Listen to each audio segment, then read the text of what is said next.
Ja, god aften og rigtig hjertelig velkommen til en helt splinter ny serie nu. Og den næste videoserie, der skal køre her fra Nørrebrogade 77B an til venstre i 8935 Randers Nordøst, det er en serie, der skal hedde Ledt af den Hellige Ånd. Og jeg synes, at det er så underfuldt, at vi i Bibelen læser om, at de mennesker, der blev født på ny, de fik en kraft fra Gud, en kraft fra Gud selv, som udgår fra tronen, siger Jesus til disciplene. Kraften fra Gud udgår fra tronen, nemlig den hellige ånd, som udgår fra faderen selv, og som Jesus vil sende i sit navn. Det betyder også, at når vi bliver døbt med denne kraft, når vi får denne kraft over os, så vandrer vi ikke længere i vort eget navn. Jeg hedder Esben, men når jeg vandrer ud, så er det selvfølgelig det navn, jeg fortæller til mennesker. Det er det, jeg hedder. Men det navn, jeg vandrer i, er ikke mit eget navn. Det er den kraft, hvorved jeg vidner og fortæller om Gud. Men det er nemlig ved Jesus, ved sit navn, ved den hellige ånds kraft, vidner jeg om Jesus. Og det gælder også dig derude. Det jeg godt vil starte med at sige her i forhold til serien, det er, at der står om Jesus i forhold til det med den hellige ånd. Der står om Jesus, han blev døbt i Jordanfloden af Johannes Døber. Efter han blev døbt i vand i den her vidunderlige flod i Israel, så står der, at Helligånden dalede ned over ham som en due, og den blev over ham. Den blev over ham hele vejen til Golgata. Men Jesus blev døbt med den hellige ånd, og fra den dag gik han ud i ørkenen i de dybeste, mørkeste fristelser og vandt sejr derude.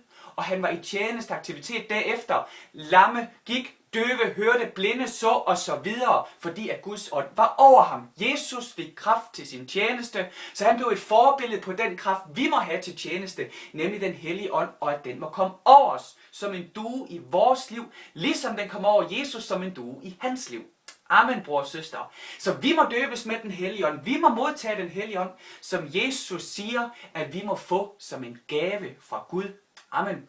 Jesus døde på Golgata som en gave for vores synder. Jesus giver den hellige ånd som en gave, som et pant på den arv, vi har hjemme i himlen. Jeg tror på, når vi bliver fyldt af den hellige ånd, og vi bliver døbt med den hellige ånd, så skal vi, som Jesus sagde til disciplene, da de var i Jerusalem, da skal I få kraft til tjeneste. Da skal I få kraft til at være mine vidner i denne verden. Amen. Og har vi brug for denne kraft? Er der noget i denne kraft, der gør, at vi virkelig må sige, ja Jesus, jeg ønsker at blive fyldt og døbt med den hellige ånd, så jeg får kraft til tjeneste? Er der noget, vi har behov for i denne ånd? Ja, det er der. Fordi Jesus siger, i verden har vi trængsel, men vær frimodig, for jeg har overvundet verden. Amen, ja. Jesus overvandt verden i kraft af den hellige ånd over ham. Amen. I kraft af faderens ord og inspiration i hans hjerte. Men Jesus modtog den hellige ånd. Derfor må vi også, hvis vi skal overvinde og vinde og leve i denne verden, så må vi modtage den hellige ånd som kraft over vores liv. Amen. Og så kan mennesker mærke, at der er noget anderledes over vores liv, vores ord, vores levned, vores væren i det hele taget, som født på ny kristne i denne verden. Men lad os lige køre lidt videre den tanke med, at vi er i denne verden, men vi er ikke af denne verden. Og så lad os sætte fokus på den hellige ånd i forhold til den tankegang. Den kristne, som jeg ser det, er sat i to lejre, i to dimensioner. Vi er sat her på jorden i den fysiske dimension, hvor at vi trækker vejret, vi går, vi lever, vi spiser, vi sover osv. Men der er en dimension mere, for Jesus siger, vi er vel i denne verden, men vi er ikke af denne verden. Og der åbner sig et paradoks for det tænkende menneske, for hvad betyder det? Jamen det betyder jo, at den kristne altid må leve på to planer i sit liv. På den ene side må vi anerkende, at vi er på denne jord. Vi er nødt til at leve i denne verden, på denne jord og virke her. Det er vores virkeområde, og det må vi anerkende som Guds plan for vores liv. Men samtidig siger Jesus, vi er ikke af denne verden. Og det betyder jo, hvis vi ikke kan stole på, at det fysiske liv her på jorden er det egentlige liv, som vi skal egentlig hente inspiration og kraft fra, så er det et andet sted fra. Nemlig i den anden lejr, som er det himmelske, som er det åndelige, som er der, hvor Gud selv sidder i det himmelske Jerusalem. Amen. Fra tronen ud går Helligånden.